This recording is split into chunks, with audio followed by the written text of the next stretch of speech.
Hey everyone, Shaedow here, and welcome to another Marvel Contest of Champions video.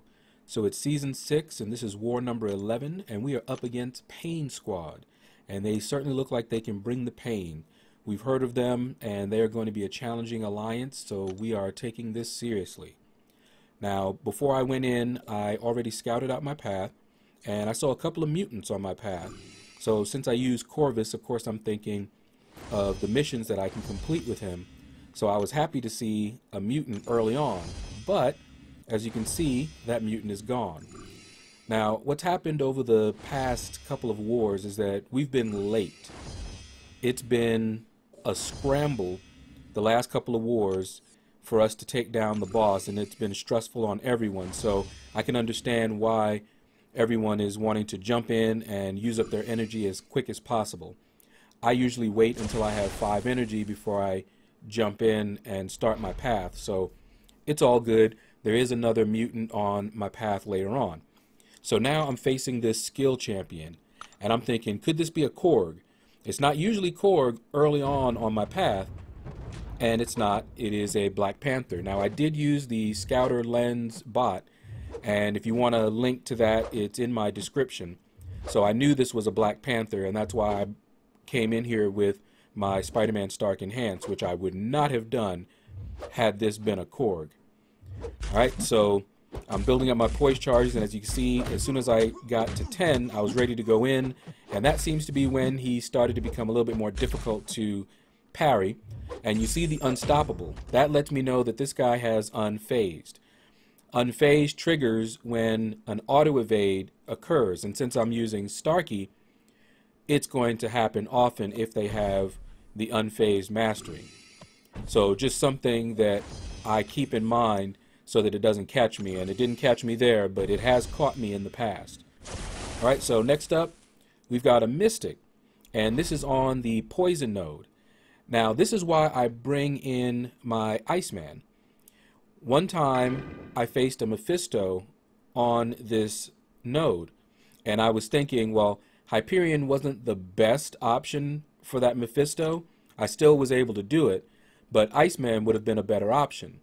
So from that point on, I've started to bring in Iceman, also because I'm running Suicides, and so he is perfect for it. But it is not a Mephisto, it's a Morningstar. Now this Morningstar is not awakened, so I don't have to worry about the bleed when I hit her. But had she been awakened, that would have just confirmed my choice in bringing Iceman. You know, I may find that I face a Morningstar who is awakened, and Iceman will be perfect. I love my Hyperion, but he's not bleed immune. So in a fight with an awakened Morningstar on this poison node, it wouldn't be the best matchup. So that's why I have been using my Iceman. And as you can see, we're not having too much trouble. I could probably finish her off here, but I decided to bait out the special one. She went down to his cold snap. It's all good. Now, I knew going into this fight that this fight would be the last before I do my final run on my path. And I still use that boost just because I had a few of them. We've only got one war left, and I'm taking this seriously. Any extra helps. So I knew I was going to get up to node 46, and then I was going to go to bed. And in the morning, and it was nice and early because I got a good early start. It was something like 7:30 in the morning that I had 5 energy again. And so I was able to go ahead and boost up. And as you can see, I went ahead and boosted with the big boy boost. I had enough of them. We've only got one war after this one. What am I going to be saving them for? Now this time I only had one of the 12%ers, so I decided to use the 8%. I didn't see anything that really alarmed me for the rest of this path, so I was like, I'm not going to boost up to 12, including the mini boss. So I went ahead and used another 10%, and just in case, I went ahead and used the invulnerability. Now I did use the Scouter Lens bot, So I knew this was a Juggernaut, but what I missed was that this Juggernaut is not awakened. I was just thinking Juggernaut, awakened Juggernaut on a power gain. Maybe they have Mystic Dispersion, so I may end up just going in hard and eating a special 3 or 2. So that's why I went ahead and used that. Just didn't see it, but it's all good. There's a little extra comfort when fighting here. Now, I remember fighting Juggernaut when Mystic Dispersion was not changed, and he was a royal pain to fight. And he has been changed a little bit, so he's a little more annoying, but as you can see, an unawakened Juggernaut, not a great defender at all. So we were able to take him down. Now we're going to face this mutant. And of course I'm going in here with Corvus because I need that mission. And I wasn't sure who this was. I didn't want to spend too much time looking it up or anything like that because I had boosts running. So I went ahead and healed up my Corvus, you know, just in case. A little extra. He wasn't down that much, but again, taking this seriously, and I didn't want to die because I went in with less than my max health there. And it's a Cyclops.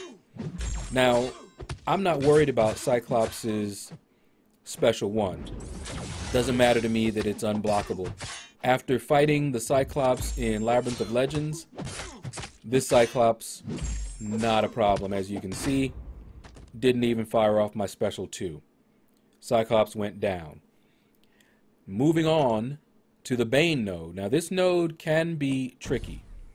And again, I had a twinge because I saw a skill, but then I remembered to look and I'm like, okay, well, it's not awakened, so even if it was a Korg, I don't even remember if Korg is in the crystals as a 6-star yet, or in the game as a 6-star. But wasn't Korg, it was a Thor Ragnarok. And I was very happy to see that because that's another mission for Corvus because he is an Avenger. So that meant that I would be able to pick up another mission before my mini-boss fight. Now, he wasn't too bad.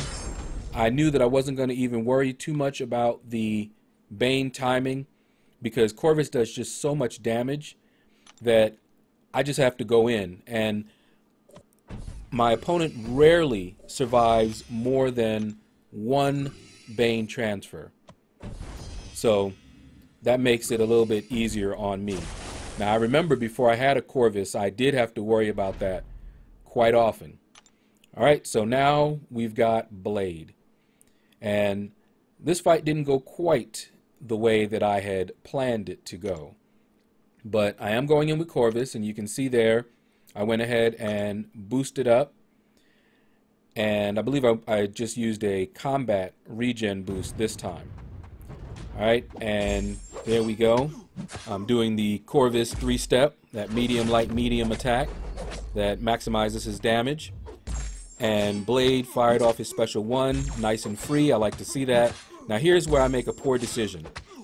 Alright, so it's possible to evade Blade's special 2, the last part of it, and then punish it. But I think I was too far back. I've practiced this outside of Alliance War, and I've been able to punish it no problem. But I think it has to do with how far back I am. If I'm too far back, I need to not try that. But as you saw the second time, I played it safe, just blocked him, and we got him down.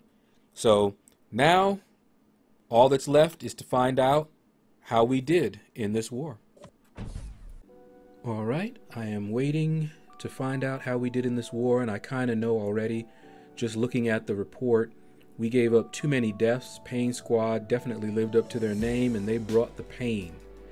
So I'm pretty sure this war is a loss. We were able to get 3 full clears, so we still got those points. But pretty sure this one's a loss. And it's not the end of the world. We are solid in Platinum 2. So let's see. Is my prediction correct? Is my assessment correct? Yep, it is. So congrats to the guys in Pain Squad. You guys fought very well. very few deaths. Congratulations. So we have one war left for the season. Not sure if we can still make Platinum 1. I think we needed to win all 3 of our final wars. We won the previous one, we lost this one, and if we win the next one, I'm not really sure if that is enough to get us into Platinum 1. However, last season we finished at Platinum 3. So this will be much better than our previous season. So that's going to do it, guys. Click like, subscribe, leave a comment. Let me know what you thought about this video. And you guys have a blessed day.